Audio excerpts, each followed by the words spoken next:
ఆంధ్రప్రదేశ్ కాంగ్రెస్ అధ్యక్షురాలు షర్మిల తన సోదరుడు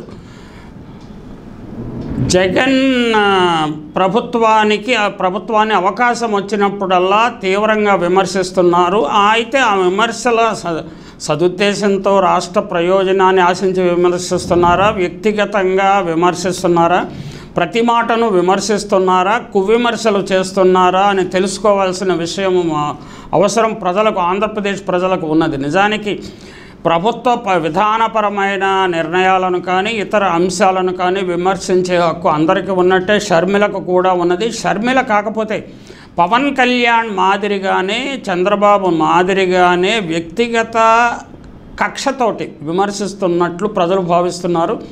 దీనివల్ల ఆమె విమర్శలకు విలువ లేకుండా పోతుంది అని ఆమె గుర్తించడం మంచిది. ఉమ్మడి రాజధానికి హైదరాబాద్ మరే 2 ఏళ్ళు ఉంటే ఈలోగా విశాఖలో రాజధాని నిర్మించవచ్చునని రాజ్యసభకు కొత్తగా పోటీ చేస్తున్న వైవి సుబ్బారెడ్డి గారు తన వ్యక్తిగత అభిప్రాయంగా చెప్పారు. దానిపై కూడా షర్మిల విమర్శ చేస్తున్నారు. ఖచ్చితంగా విభజన చట్టంలో నీళ్ల గురించి ఇతర అంశాల గురించి ఇచ్చిన హామీలను తిరగతోడాలని తెలంగాణ అసెంబ్లీలో తీర్మానాలు చేసినప్పుడు వైవి సుబ్బారెడ్డి గారు అటువంటి అభిప్రాయాన్ని వ్యక్తం చేయటం చాలా సమంజసంగా ఉన్నదని ఆంధ్ర ప్రాంతంలోని మేధావులు, ఆంధ్రప్రదేశ్ ప్రజలు భావిస్తున్నారు.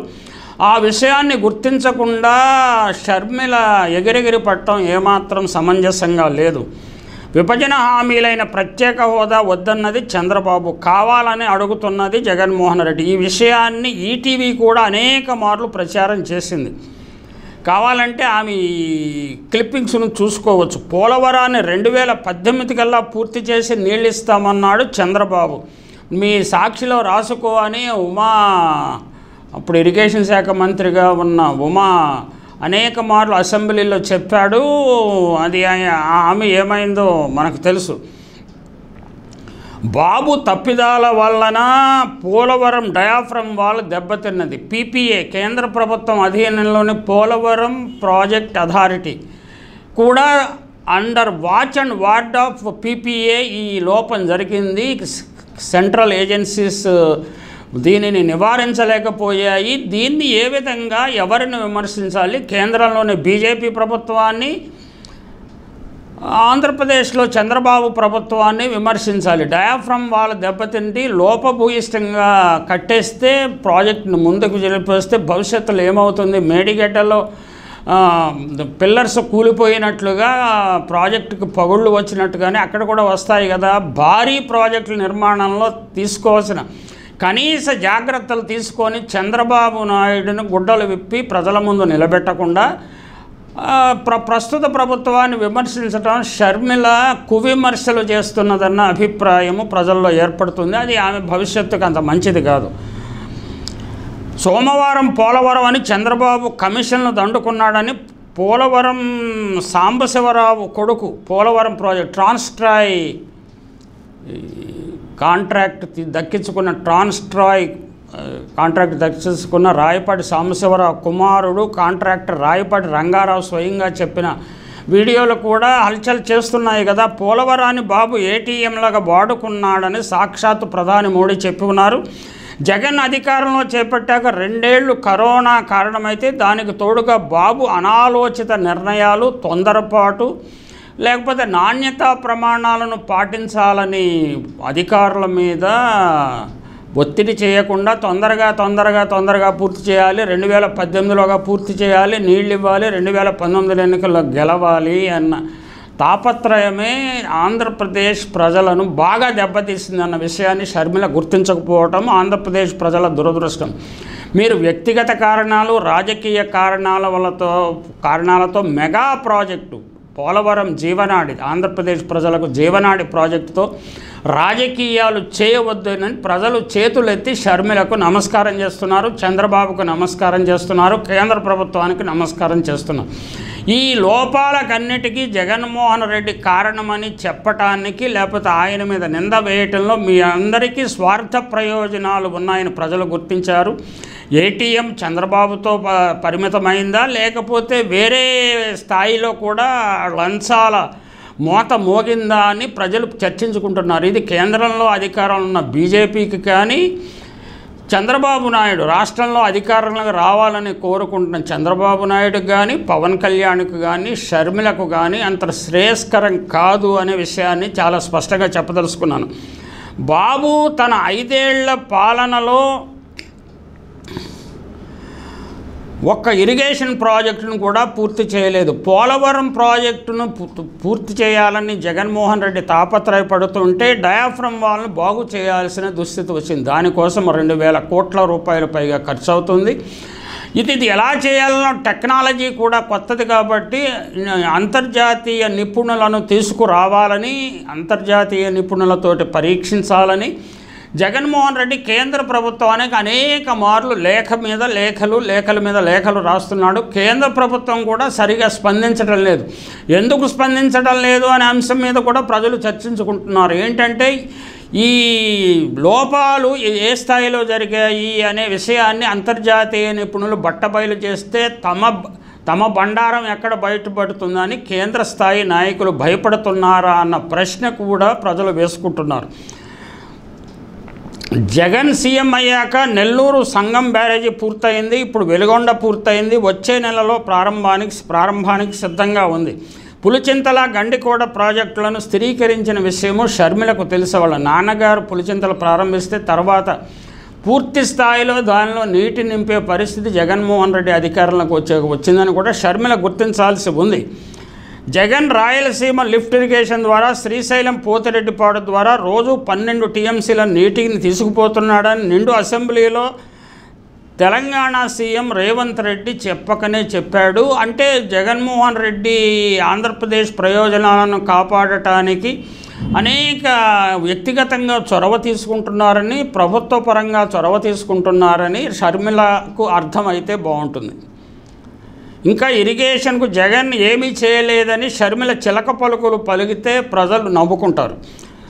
ఆమె అనుకుంటున్నట్టుగా జగన్కు 8 లక్షల కోట్లు అప్పులు చేయలేదు. బాబు 5 ఏళ్లలో 2.60 లక్షల కోట్లు అప్పులు చేశాడు. కరోనా వలన 66,000 కోట్లు నష్టపోయినప్పటికీ డీబీటీ ద్వారా 2.55 లక్షల కోట్లు ప్రజలకు నేరుగా ఇచ్చినప్పటికీ జగన్ చేసిన మొత్తం అప్పులు 2.90 లక్షల కోట్లేనన్న విషయాన్ని కూడా షర్మిల గుర్తించాలి.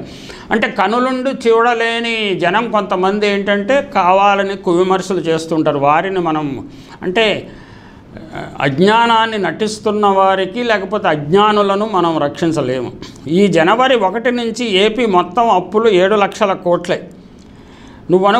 షర్మిల అనుకుంటున్నట్టుగా 8 లక్షల కోట్లు ఎక్కడి నుంచి వచ్చాయి? 2023 మార్చిలో విశాఖలో జరిగిన గ్లోబల్ సమ్మిట్లో 13 లక్షల కోట్ల ఒప్పందాలు ఏర్పడితే ఏడాది తిరిగేసరికల్లా 2.46 లక్షల కోట్ల పెట్టుబడులు వాస్తవ రూపం దాల్చాయి. అంటే స్ట్రైక్ రేట్ 17% సాధారణంగా ఉంటే ఆంధ్రప్రదేశ్ స్ట్రైక్ రేట్ ఫస్ట్ ఇయర్లోనే 19% ఉండటం కొంత మెరుగైన పరిస్థితి అని అంగీకరించాలి. ఇప్పటికే Reliance, Birla century, plywoods, Yokohama, Daikin, Infosys వంటి పెద్ద కంపెనీలు వచ్చాయి. 2014-15 ఆర్థిక సంవత్సరం నాటి రెవెన్యూ లోటు 10,460 కోట్లను బాబు సాధించలేకపోతే కేంద్రంతో సఖ్యంగా ఉండటం ద్వారా జగన్మోహన్ రెడ్డి గారు సాధించారు. పోలవరం తొలి దశ పూర్తికి 13,000 కోట్లు సాధించగలిగాడు. కానీ 4 ఏళ్ళు కేంద్రంతో పొత్తులో ఉండి అధికారాన్ని పంచుకున్న బాబు ఏమి సాధించాడు? 2014 నుంచి 2-3 సంవత్సరాల పాటు పోలవరం ప్రాజెక్టును సుషుప్తావస్థలో ఉంచడం వల్ల ప్రాజెక్టు వ్యయం అపారంగా పెరిగింది. R&R ప్యాకేజీ అపారంగా పెరిగింది. దీనికి ఎవరు బాధ్యులు? 2014 నాటి బిల్లులు మాత్రమే చెల్లిస్తానన్న కేంద్ర ప్రభుత్వం ఎంత అహేతుకంగా వ్యవహరిస్తున్నదని ప్రజలు గుర్తించారు. ప్రాజెక్ట్ వ్యయం క్రమంగా పెరగటము, జాప్యం అయిన కొద్దీ పెరగటం అనేది సర్వసాధారణం. అది కేంద్ర ప్రభుత్వము అప్పట్లో తన మిత్రుడైన చంద్రబాబుతో ఒప్పందం చేసుకుని దాన్ని సక్రమంగా ఇద్దరూ కలిసి అమలు చేయకపోతే విభజన చట్టం ప్రకారము కేంద్ర ప్రభుత్వం ఈ ప్రాజెక్ట్ని కట్టించలేకపోతే కేంద్ర ప్రభుత్వాన్ని విమర్శించాలి, చంద్రబాబును విమర్శించాలి. కానీ షర్మిల లాంటి నస్మరంతీలు ఆంధ్రప్రదేశ్ ప్రభుత్వాన్ని, జగన్మోహన్ రెడ్డి ప్రభుత్వాన్ని విమర్శించడం ద్వారా సునకానందం పొందుతున్నారు, రాక్షానందం పొందుతున్నారని చెప్పక తప్పదు. ఇంతటి పరుషమైన పదజాలాన్ని ఎందుకు వాడాల్సి వస్తున్నదంటే వారు మాట్లాడే భాష అదే విధంగా ఉంది కాబట్టి వారికి సరిగ్గా అర్థం కావడానికి, ప్రజలకు కూడా ఈ అసలు వాస్తవాలు ఏమిటో తెలియటానికి పరుషమైన పదజాలాన్ని వాడాల్సి వస్తున్నది. అమరావతిలో కట్టేవి తాత్కాలిక బిల్డింగ్ లేనని, నీళ్లు కారేవని బాబే స్వయంగా చెప్పాడు. అన్నీ హైదరాబాద్లో పెట్టి నష్టపోయా కూడా మళ్ళీ అదే తప్పును చేస్తూ లక్షల కోట్లను అమరావతిలో కుమ్మరించాలా? అంటే 3 రాజధానులు కడతాడు, ఒక రాజధాని కట్టాలని 3 కడతాడా అని కూడా షర్మిల గారు ప్రశ్నిస్తున్నారు. అసలు 3 రాజధానుల హిస్టారికల్ ప్రాసెస్ ఏమైనా అర్థమైతే ఆంధ్రప్రదేశ్ చరిత్ర భూగోళాన్ని అధ్యయనం చేస్తే షర్మిలకు కూడా తెలుస్తుంది. షర్మిలకు, పవన్ కళ్యాణ్కు ఆంధ్రప్రదేశ్ చరిత్ర భూగోళం తెలుసునని నేను అనుకోవటం లేదు. Sorry for these comments and judgement. ఆంధ్రప్రదేశ్లో ప్రస్తుతం ఉన్న జనరేషన్ కూడా ఆంధ్రప్రదేశ్ చరిత్ర భూగోళము తెలియకపోవటం వల్లనే 3 రాజధానులు కాదు, ఒక రాజధాని, అమరావతిలో రాజధాని, ఒక్కచోటే రాజధాని ఉండాలన్న ప్రతి ఒక్కడూ కూడా ఆంధ్రప్రదేశ్కు ద్రోహం చేస్తున్నారని, ఆంధ్రప్రదేశ్ గురించి వీరికి కనీస పరిజ్ఞానం లేదని నేను చెప్పదలుచుకున్నాను. లక్షల కోట్లను అమరావతిలో కుమ్మరించాలన్న ప్రశ్న కూడా తలవచ్చింది. హైదరాబాదులో పెట్టి నష్టపోయాక కూడా మళ్ళీ అదే తప్పును చేస్తూ లక్షల కోట్లను అమరావతిలో కుమ్మరించాలా? అంత ఆర్థిక స్తోమత కొత్తగా ఏర్పడిన ప్రభుత్వానికి ఉందా? 13 జిల్లాల ఆంధ్రప్రదేశ్కు ఢిల్లీని మించిన రాజధాని లేకపోతే అంతర్జాతీయ స్థాయి రాజధాని కట్టగల ఆర్థిక స్తోమత ఉన్నదా? అది మొట్టమొదట్లోనే ఉన్నదా? అంటే ఒక పైసా ఖర్చు లేకుండా పెట్టేస్తాము, ఏదో సింగపూర్ కంపెనీల సహాయంతో అని చంద్రబాబు గాలిలో మేడలు కట్టించాడు, జనాన్ని నమ్మించాడు. పచ్చ మీడియా రియల్ ఎస్టేట్ వ్యాపారం చేసుకోవడానికి ఆ డ్రీమ్ని, అది పైప్ డ్రీమ్ అంటాం కదా, ఆ డ్రీమ్ని ప్రజల్లో విక్రయించింది. ఆ డ్రీమ్ నుంచే వాస్తవ పరిస్థితిలోకి రావడానికి, ప్రజలను తీసుకురావడానికి జగన్మోహన్ రెడ్డి నానా కష్టాలు పడాల్సి వస్తున్నది. కొన్ని వ్యవస్థలు కూడా ఎంత తెలివి తక్కువగా ఆలోచిస్తున్నాయంటే వారికి అసలు ఆంధ్రప్రదేశ్ చరిత్ర భూగోళము తెలియదని చెప్పడానికి నేను ఎటువంటి సందేహము నాకు లేదు. బాబు అండ్ కోర్టుల ద్వారా అడ్డుకోకుండా ఉంటే ఈపాటికే విశాఖ రాజధానిగా మారి హైదరాబాద్తో పోటీ పడి పరుగులు తీసేది. కానీ షర్మిల లాంటి వారు ఏంటంటే తెలిసి తెలియని వారా లేకపోతే తెలిసి నటిస్తున్నవారా మనకు తెలియదు. వాళ్ళు ఖచ్చితంగా వాస్తవాలు తెలుసుకోవాల్సిన అవసరం ఉన్నది. 2024 అసెంబ్లీ ఎన్నికల ఫలితాలు వచ్చిన తర్వాత వీరందరూ వాస్తవాలు ఖచ్చితంగా తెలుస్తాయి. ప్రజలు మీ అందరికీ తగిన గుణపాఠం తప్పకుండా నేర్పిస్తారు. లేదా నేను రాజకీయ నాయకుడిగా చెప్పట్లేదు. మీరు ఆంధ్రప్రదేశ్ ప్రజల ప్రయోజనాల, దీర్ఘకాలిక ప్రయోజనాల దృష్టిలో లేకుండా చాలా మొండిగా, మూర్ఖంగా చంద్రబాబు ఉచ్చులో పడి వ్యవహరిస్తున్నారు. చంద్రబాబు ఇప్పటికే ఆంధ్రప్రదేశ్ ప్రజలకు తీరని అన్యాయం చేశాడు. ఈ అన్యాయం కొనసాగటానికి పవన్ కళ్యాణ్, షర్మిల లాంటి వారు సహకరిస్తున్నారు. ఇది ఆంధ్రప్రదేశ్ ప్రజలకు తీరని ద్రోహం చేయటమే.